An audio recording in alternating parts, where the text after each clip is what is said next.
Assalomu alaykum. Adanish dasturini o'rganishda davom etamiz va bugungi videoda biz qanday qilib skladlarni ko'paytirishni o'rganib o'tamiz. Xo'p, bu bizga nima uchun kerak bo'ladi? Ham siz ulgurji, ham chakanada ishlaysiz. Xo'p, chakana uchun alohida sklad qilib qo'ygansiz, ulgurji, ya'ni dilerlarga yoki kattaroq ob'emda oladigan klientlaringiz uchun alohida sklad qilib qo'ygansiz.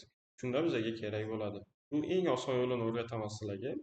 Mana bu yerdan stranitsadan покупка bo'siladi va bu yerdan поступление. Yana поступление tовары aktiv yoki любой bittasi.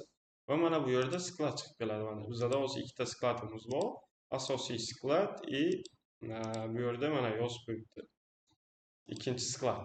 Va bu yerda siz plus tugmasini bosasiz va mana bu yerda skladni yozasiz. Misol uchun dilerlar uchun diler skladni yozib qo'yasiz. Подразделение bu savdodagi bu yerdan ham siz dilerlar uchun deb yozib qo'yasiz va bu yerdan записать tugmasi bosiladi. Mana dilerlar uchun ham chiqadi.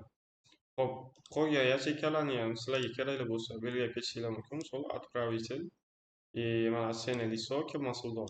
Kim mas'ul bu skladga? Mana shu narsani belgilab ketishingiz mumkin. Va kommentariyaga ham nimadir deb yozib qo'ysanglar bo'ladi. O'zingizlarga kerakli bo'lgan so'zlarni. Записать bosiladi va mana bu yerda skladimiz ham tayyor bo'ldi, подразделениemiz ham tayyor bo'ldi. Sizlar bemalol ana endi skladga tovaringlarni qo'shib yurishinglar va ishlatishinglar mumkin.